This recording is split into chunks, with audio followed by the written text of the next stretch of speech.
Imagine looking in the mirror and realizing the voice inside your head, the one making your choices, judging your worth, dictating your fears, that it doesn't actually belong to you. Oh, man. Yeah. Right. Like someone else just installed it there while you were looking the other way, and you're just left standing there, desperately trying to figure out how to, take your own mind back. It's a completely terrifying scenario. Yeah. And, well, I think it fundamentally breaks the way we usually talk about trauma. Yeah. We tend to rely on these very clinical, sterile frameworks to describe psychological recovery. Yeah, exactly. Yeah. Because we want it to be clean. We want to, open a textbook, find the symptom, and just apply the treatment. Right, the A to B to C of it. Exactly. But when you step into the actual, visceral reality of reclaiming your identity from someone who systematically stole it, that clinical dictionary just becomes entirely useless. You are looking at a landscape that is messy and chaotic and just completely defiant of a therapist's clipboard.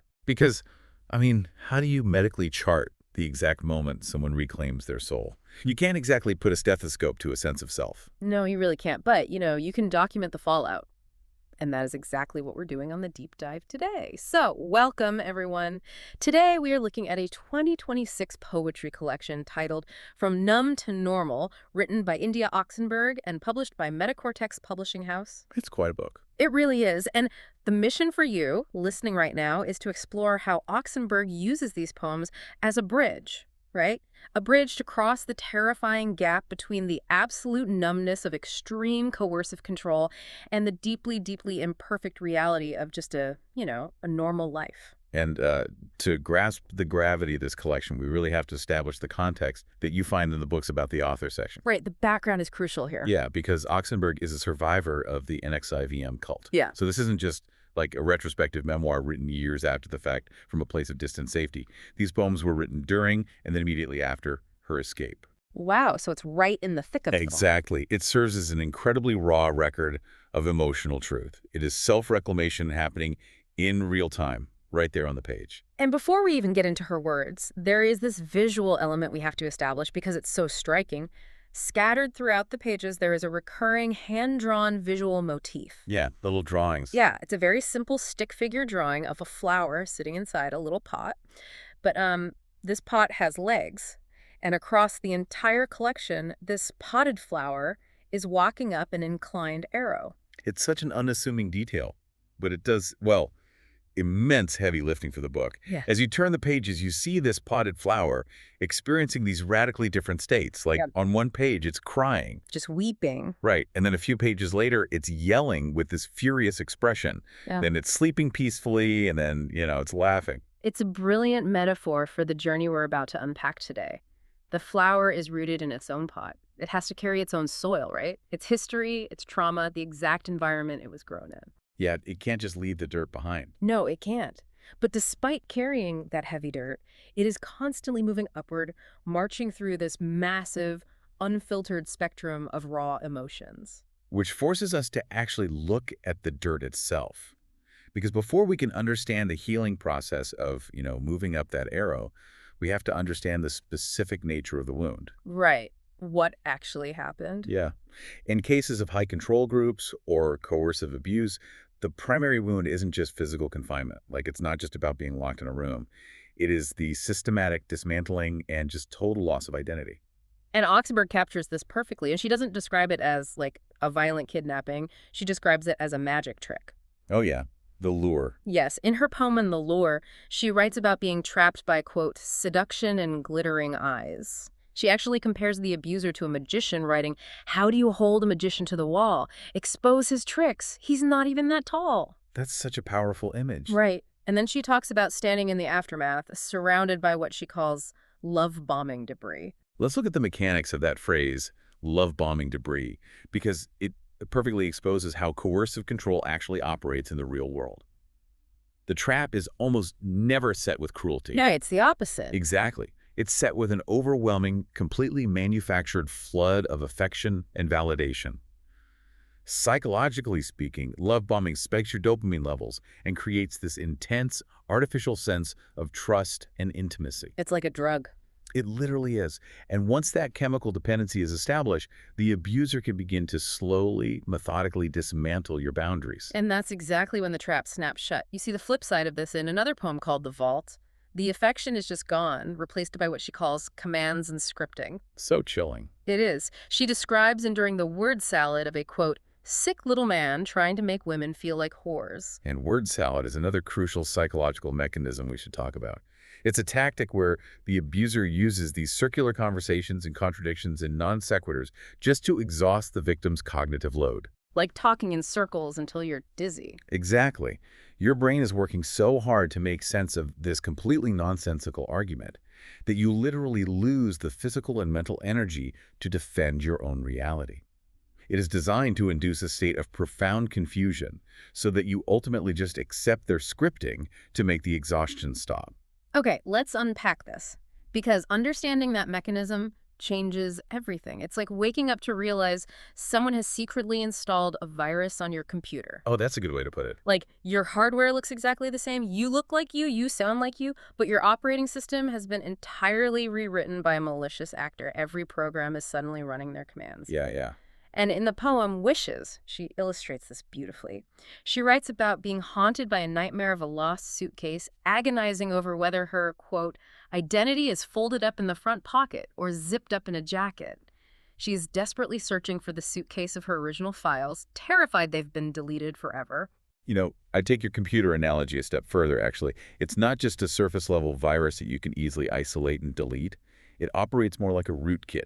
The root. Yeah, it buries itself into the core foundational files of your brain. That is why coercive control is so uniquely devastating. It is the literal colonization of the mind. The poetry reveals that the deepest trauma isn't just the memory of what was done to her externally. It's the internal damage. Right, it's the resulting inability to trust her own internal thoughts. When your operating system has been running someone else's script for years, every instinct you have feels suspicious. You are just completely locked out of your own intuition. But, okay, that raises a huge question. Once you escape the physical environment of the cult, right, and you realize your suitcase is gone, what is your next move? You can't just buy a new identity at the store. No, you definitely can't. So we have to look at the transition from being infected by that rootkit to the incredibly messy reality of rebooting the system. And Oxenberg is clear that this is a brutal process. In the poem, This Thing Called Healing, she writes, this thing called healing is not a straight line. It weaves through layers of flesh and bone, some not even your own. She anchors the abstract concept of healing entirely in the physical body. It's not just in the mind. In the poem, Patterns, she addresses this head-on, bluntly stating, I guess you can't just jump from numb to normal. Right. And then, can I take your picture? She describes having lost her mind so many times, she just stopped checking the clock, relying instead on leaving breadcrumbs just to find her way back home. So what does this all mean? Like, is the goal here actually to be normal? Because reading these specific poems, it feels less like she desires the mundane reality of being normal and more like she just desperately wants to feel anything again, even if it hurts. Yeah, that makes sense. Because normalcy almost sounds like a boring goal compared to the sheer desperation to just prove you were alive, you know? What's fascinating here is how misunderstood the concept of numbness actually is in the context of trauma. We tend to treat numbness like an empty void, right? Like a passive absence of feeling. Yeah, like there's just nothing there. Right. But biologically speaking, numbness is a highly active, incredibly energy-intensive state. It is the nervous system's ultimate survival mechanism, the deep freeze. Oh. When the reality of your environment is too horrific or contradictory to process, the brain literally shuts down the emotional sensory receptors to keep the organism alive. It's an anesthetic. Precisely. So healing isn't just a matter of, getting better or choosing to be happy. It is depicted in the book as a literal physiological thawing process. And if you've ever had a frozen limb, you know that thawing out is agonizing. Yeah, as the blood rushes back into the tissue, it burns. It's absolutely excruciating. Yes. And she points directly to the sensation in the poem Double Meaning, where she questions why she feels like a pulsing nerve. A pulsing nerve, yeah. Because the return of sensation is terrifying. You are finally feeling the warmth of the sun in your skin, but because the anesthetic is wearing off, you are also simultaneously feeling all the accumulated grief and humiliation and horror that you had to freeze away in order to survive. It is a biological necessity, but it is deeply, deeply painful. And the blood rushing back doesn't just bring pain or sadness. This is where the book takes a massive, unexpected turn. Oh, yes, it does. Because thawing out brings back something society constantly tells us to suppress, right? Something women in particular are heavily conditioned to hide or apologize for. But for Oxenberg, it is the vital engine of her survival, and that is rage. Unfiltered, unapologetic rage. The tone shift in the middle of this collection hits you like a freight train. It really is a complete 180-degree pivot. Suddenly, the careful searching language just vanishes, and it's replaced by incredibly sharp, profane declarations that feel completely earned. Completely earned. Like in the poem Queens of the Castle, she writes, "Fuck this, feels amazing, fucking gonna ruin this house, feels amazing." It's this explosive, chaotic release. Yeah, visceral. And then in Fuck You, Worm, she takes the magician, this terrifying, omnipotent cult leader who controlled every aspect of her reality, and she powerfully reduces him to a pathetic, microscopic nuisance. She calls him bird food, fish food, a worm on the hook of life, while declaring that she herself is fluid and free. This raises such an important question about the function of anger and recovery. Sociologically, we view anger as toxic. We're told it's bad for us. Especially for women. Exactly. In coercive groups, women are explicitly conditioned to be compliant, sweet, accommodating, and above all, to doubt their own anger. Anger is treated as a moral feeling. So when Oxenberg uses profanity, when she unleashes this torrential anger, these aren't just tantrums, they are structural rebellions. It reminds me of a controlled burn in a forest. Oh, interesting. Mm. How so? Well, if you stand on the edge of a forest and watch a controlled burn, it looks like a disaster. It looks destructive and dangerous and completely out of control. But ecologically, fire is the only mechanism capable of clearing out the dense, dead underbrush. She's basically weaponizing her rage to incinerate the commands and scripting planted by the abuser, clearing the soil so her own original seeds can finally reach the sunlight. I love that analogy, but we have to recognize that the fire is also building a wall. You see the combination of that rage turning into defensive armor in her self-love anthem. There is this chilling yet incredibly empowering realization where she writes, "I know who I am, and you should fear me." You should fear me. God, that is such a stark contrast to the woman searching for her lost suitcase earlier in the book. But yeah, it almost sounds like she's adopting the tactics of the monster to beat the monster, doesn't it? It might sound intimidating on the surface, sure, but it's actually about the establishment of boundaries. In a cult, your boundaries are systematically erased until you belong entirely to the Well, group. you have nothing of your own. Exactly. So reclaiming the phrase, "This is my body to mess with," which she does in the poem I Love to Write, is the ultimate rejection of the group's entitlement to her autonomy. It's an eviction notice to the abuser still lingering in her subconscious. She is saying, "I will no longer speak the polite language you forced into my mouth. I am going to speak in my own furious voice, and you do not have access to me anymore." But, you can't sustain yourself on a forest fire forever. Rage burns incredibly hot, and if you stay in that state, you eventually burn yourself up, too. That's very true. So after the fire clears the brush and the undergrowth is gone, what actually takes root in the ashes? The book transitions here away from the fury and into the grounding forces that ultimately anchor her new life. And honestly, it's surprisingly mundane. It really is. After dismantling mind control and fighting off psychological monsters, you might expect the conclusion to be some grand enlightened state of nirvana. But the ultimate victory is profoundly domestic. Yeah, she focuses heavily on this recurring theme of motherhood and the tiniest, simplest sensory pleasures. In the poem Baby Love, she talks about feeling the love of a mother in Los Angeles, marveling at how her daughter's skin is as soft as a peach. It's so gentle. And in Ice Cream, the poem is literally just about the quiet joy of eating dessert before dinner in a pink dress. It's about the fragility of peanut butter, chocolate, and vanilla resting on a little spoon.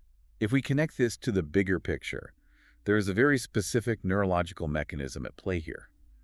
When a person endures severe trauma, the brain's threat detection center, the amygdala. It gets stuck on, right? Yes, it gets stuck in the on position. Trauma inherently pulls your consciousness backward into the past, into the flashback, into the nightmare. And then anxiety, which usually accompanies it, drags your consciousness forward into a catastrophic future, constantly anticipating the next threat. So you're living literally everywhere except right here, right now. Exactly. You are neurologically detached from the present moment. So how do you override the amygdala? You can't just think your way out of it. No, reasoning doesn't work. No, you have to use sensory input. Smelling rain on the pavement, feeling the texture of a peach, tasting chocolate on the spoon, watching a yellow belly bird fly past. These aren't just pretty poetic observations, they are biological anchors. Wow, biological anchors. Yeah, when you focus intensely on physical sensations, it forces the dysregulated nervous system to process the present tense. It is the brain's way of empirically proving to the body, look at the data, we are here, we are safe, we are eating ice cream. Here's where it gets really interesting to me. As she uses these anchors to stabilize her nervous system, she simultaneously redefines what normal actually means for a survivor. Oh, totally. Because in the poem Free Agent, she boldly declares herself a motherfucking free agent. She is completely autonomous, answering to no one. But then, right nearby in the poem Coffee and Contemplation, she openly admits, too fragile to be alone. I need people. I've been learning. That juxtaposition is the crux of the entire collection, I think. Yes, because if you spend years trapped in a coercive group where connection is weaponized against you, you would assume the ultimate goal of recovery is total, impenetrable independence. Like building a fortress? Exactly. You'd want to build a fortress so you never need anyone ever again, ensuring you can never be manipulated. But she realizes that true normal isn't invincibility. It's not isolating yourself. True normalcy is allowing yourself to be interdependent with other human beings, but strictly on your own healthy terms. It's about choosing your people, rather than having your community assigned to you by a sick little man. She really maps out the difference between the manufactured love bombing of a coercive group and the genuine earned connection of a healthy community. In poems like Porch Life and Windows to My Future, she finds peace in looking at her own everyday life for what she calls love built, not granted or bestowed. Love built, not granted. That is beautiful. It is. She is acknowledging her inherent human vulnerability without letting it become a liability. She can be a fierce, untouchable free agent and still want someone to sit quietly with her on the porch. It is a phenomenal arc. I mean, we've traced this incredibly difficult journey today, from the sterile, scripted vault of a high-control group through the terrifying physical thaw of the deep freeze, into the roaring forest fire of righteous rage, all the way to the messy, colorful, interdependent reality of porch life. And it's a journey that provides a critical blueprint far beyond her specific context. What Oxenberg has done is articulate the mechanics of losing and finding a self. True healing, as she documents it, is about reclaiming your own language. It's about giving yourself permission to feel the absolute full spectrum of your humanity without editing it for someone else's comfort. Yeah, the good, the bad, all of it. The rage, the profound grief, the joy, the desire for an ice cream cone, it all belongs exclusively to you. No one else has the right to dictate or script your internal reality. You know, you listening to this right now, you might not be recovering from an infamous cult. But we all face moments where we realize our internal compass has been hijacked. We've all had times where we feel completely numb to our own lives, realizing we're just going through the motions to satisfy someone else's script. Absolutely. Oxenberg's poetry reminds us that the way out of that numbness weaves through layers of flesh and bone, and it requires an immense amount of bravery. So as we leave you today, I want you to think back to Oxenberg's recurring nightmare of the lost suitcase containing her identity. I want you to imagine that your identity is packed in a suitcase sitting right in front of you. If you were to unzip it right now, how much of what you are carrying actually belongs to someone else's expectations, someone else's commands, or someone else's scripting? And what would happen if you finally decided to unpack it today?